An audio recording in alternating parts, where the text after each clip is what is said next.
विद्यार्थी संस्कृत के अनुरूप अपने व्यक्तित्व व चरित्र का निर्माण करें। बता दें कि यूपी के जौनपुर जिले में वीर बहादुर सिंह पूर्वांचल विश्वविद्यालय के 25वें दीक्षांत समारोह में प्रदेश के राज्यपाल एवं कुलाधिपति श्रीमती आनंदीबेन पटेल ने मंगलवार को महंत अवैधनाथ संगोष्ठी भवन में 65 मेधावियों को स्वर्ण पदक प्रदान किया। इसके साथ ही 96 शोधार्थियों को पीएचडी की उपाधि दी गई। कक्षा 6 से 8 के 51 बच्चों को स्कूल बैग भी उपहार दिए गए। दीक्षांत समारोह के संबोधन में कुलाधिपति श्रीमती आनंदीबेन पटेल ने कहा कि विद्यार्थी संस्कृति के अनुरूप अपने व्यक्तित्व और चरित्र का निर्माण करें। यह वास्तविक शिक्षा है। नई शिक्षा नीति राष्ट्रीय चरित्र और व्यक्तित्व निर्माण के साथ देश को उन्नत राष्ट्र की श्रेणी में खड़ी करने में सहायक होगी। उन्होंने कहा कि विद्यार्थी फूल की तरह गुणवान होने के साथ साथ विनम्र बने। इस दौरान उन्होंने विवि में युवाओं के चरित्र निर्माण पर जोर देने को कहा। उन्होंने कहा कि चरित्र निर्माण ही वास्तविक शिक्षा है। जो ऐसा न कर सके वह व्यर्थ है। राज्यपाल ने कहा कि आप सौभाग्यशाली हैं कि उच्च शिक्षा का अवसर मिला है। इस शिक्षा को सार्थक करें।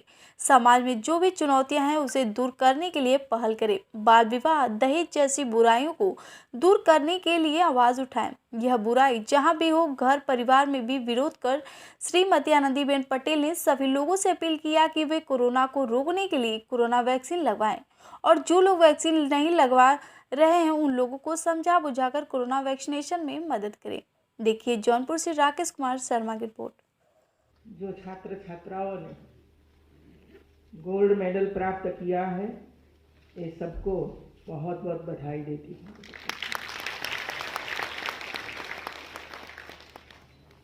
और आप सबने देखा ये पूर्वांचल में है क्या मिट्टी में कि छात्राएं आगे आ रही है और छात्र जरा पीछे रह रहे हैं।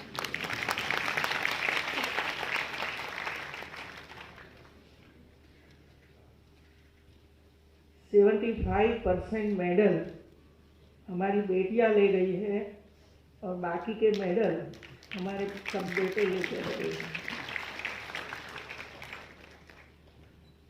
मुझे लगता है कि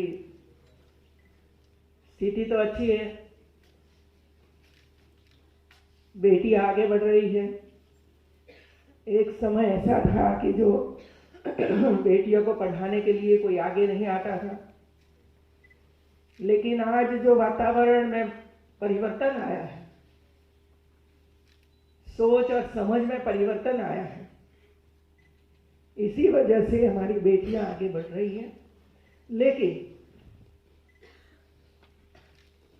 इससे जो असंतुलन पैदा होता है, इस पर हमें ध्यान रखना पड़ेगा। संख्या की दृष्टि से भी लड़कों की संख्या ज्यादा होगी। क्या है भाई? महिलाओं की ज्यादा है कि जौनपुर में महिलाओं की ज्यादा है? जौनपुर में महिलाओं की ज्यादा है और लड़कियों की संख्या पूरा भी ज्यादा है। लड़कियों की संख्या ज्यादा है ओवरऑल। अच्छा, तो जन्मी है लड़कियां ज्यादा और बच्चे कम जन्मे हैं छात्र।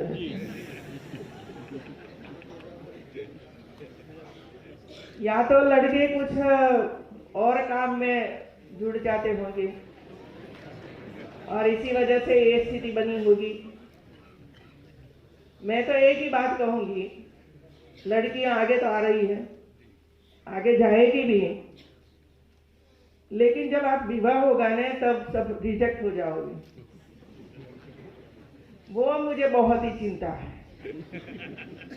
और चिंता इसी वजह से है कि जब कपल बनता है उसी समय जब बेटी छात्रा डॉक्टर बनी हुई हो, इंजीनियर हो, अच्छा कमाती हो और थोड़ा सा भाई हमारा थोड़ा ढीला हो, कम इनकम वाला हो, तो घर में जो चर्चाएं होती है ना, इसमें मार खाना पड़ता है।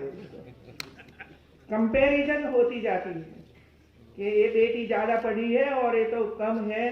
जाएंगे हम लेकर जाएंगे तो परिणाम है ही हमारे सामने। तो ये सोच जो हमारी है वो हमें बदलनी ही पड़ेगी और बच्चों को सब पढ़े, सबकी शिक्षा होनी चाहिए, कोई छूटना नहीं चाहिए।